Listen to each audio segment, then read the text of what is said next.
October 24th, 2024, The True Renewal of the World, by Reverend Pablo Martin Sanguiao.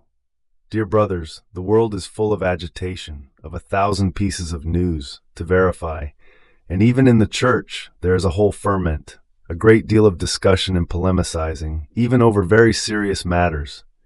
The infernal enemy is sowing confusion, discord, and division, everyone against everyone, and the Lord tells us, "You are anxious and troubled about many things, but only one thing is necessary."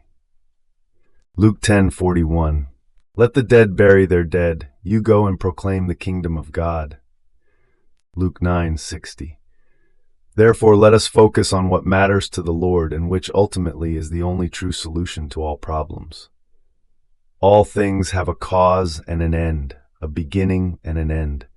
Everything comes from God, from His will, towards us, recipients of His love, and everything must return to Him through us as a response to His love. The origin of everything is the love of God, that infinite and eternal love between the divine persons. The Son of God became a creature and incarnated out of love for the Father. The Father has willed, out of love for the Son, that He have a mother, the most blessed Virgin, the image of the Father who gives life. In turn, the Son has wanted His love for the Father to be multiplied many times, and for that reason, He did not want to be alone, but with Him. He wanted all of us, all of humanity, thousands and thousands of millions of other children to be like Him.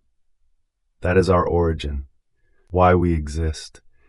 And then out of love for us, God has wanted to create all things, all the other beings of creation. St. Paul says, "Everything is yours, but you are Christ's, and Christ is God's." 1 Corinthians 3:22-23.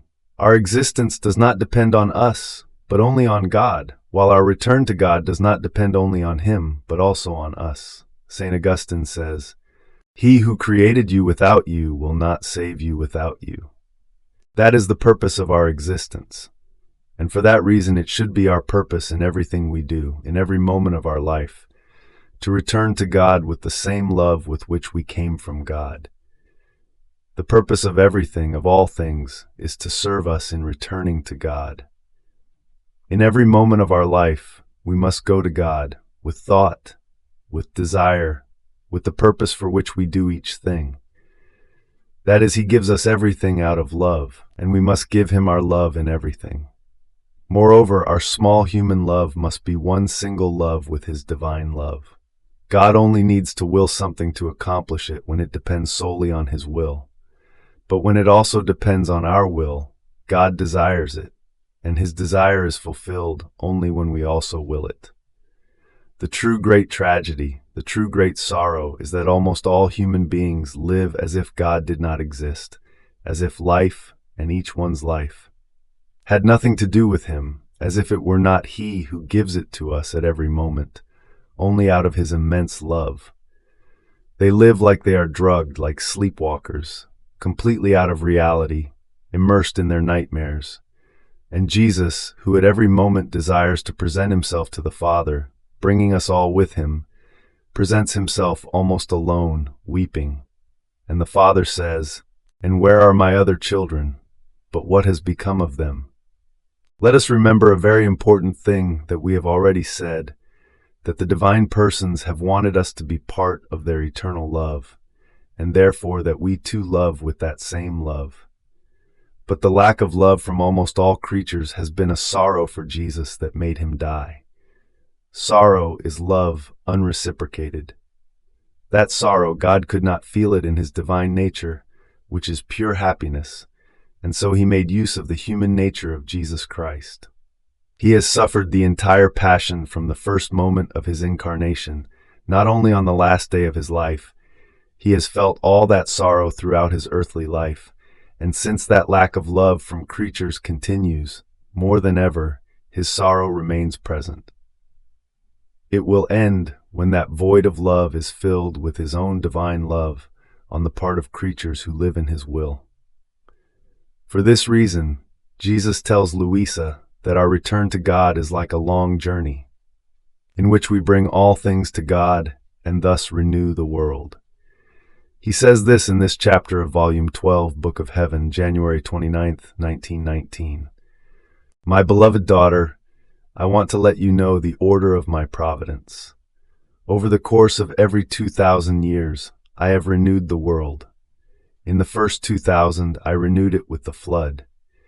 In the second 2,000, I renewed it with my coming to earth, in which I manifested my humanity, through which, like many small openings, my divinity shone through, and the good, and even the saints of the second 2,000 years have lived from the fruits of my humanity, and have enjoyed drops of my divinity.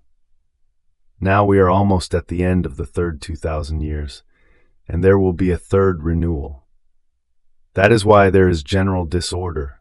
It is only the preparation for the third renewal. And if in the second renewal I manifested what my humanity did and suffered, and very little of what the divinity worked, now, in this third renewal, after the earth has been purged and the current generation largely destroyed, I will be even more generous with creatures, and will carry out the renewal by manifesting what my divinity did in my humanity, how my divine will acted with my human will, how everything was linked together in me, how I made and remade everything, even a thought from each creature was redone by me and sealed with my divine will.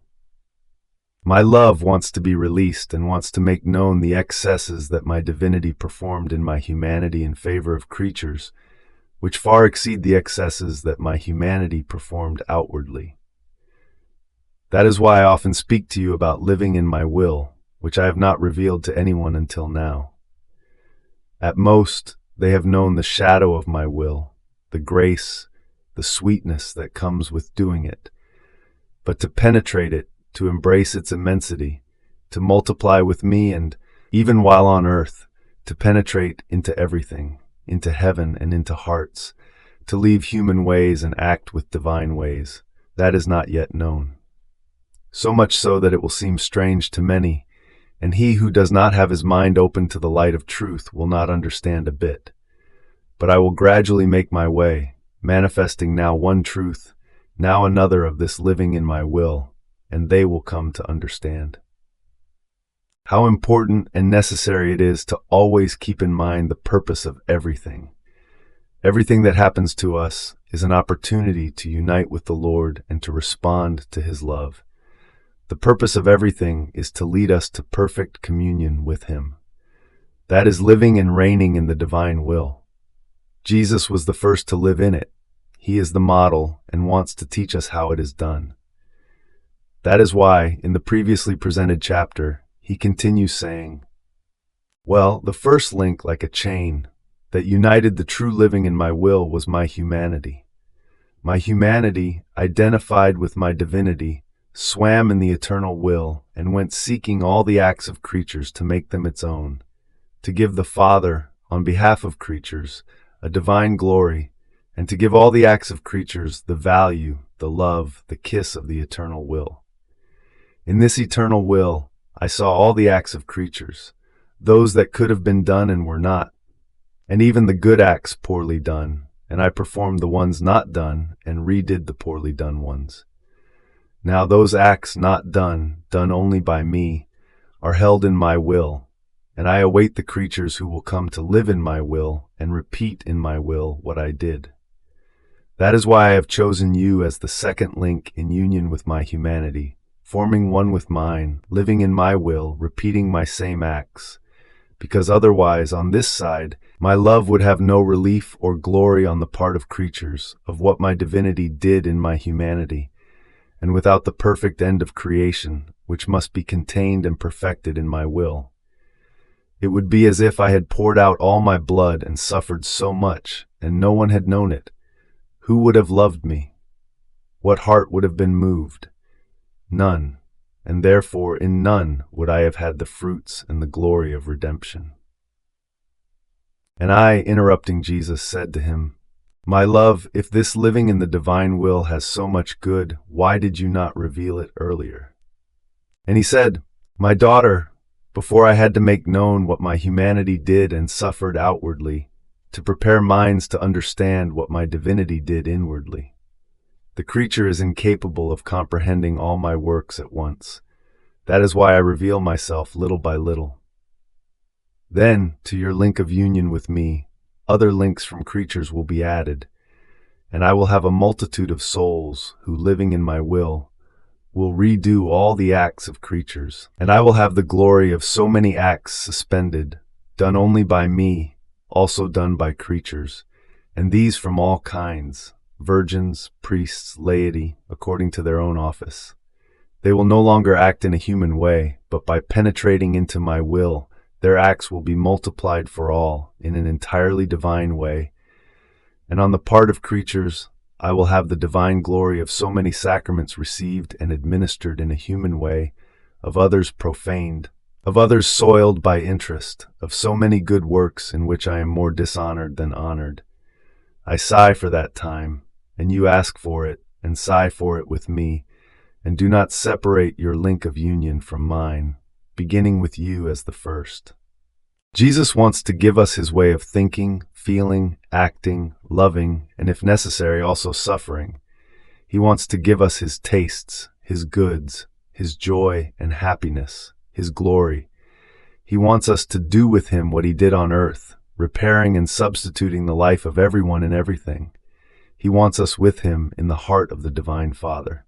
He says it in Revelation, "To the one who conquers, I will grant to sit with me on my throne, as I also conquered and sat down with my Father on his throne." Book of Revelation 3:21. Glory be to the Father, and to the Son, and to the Holy Spirit, as it was in the beginning, is now, and ever shall be, world without end. Amen.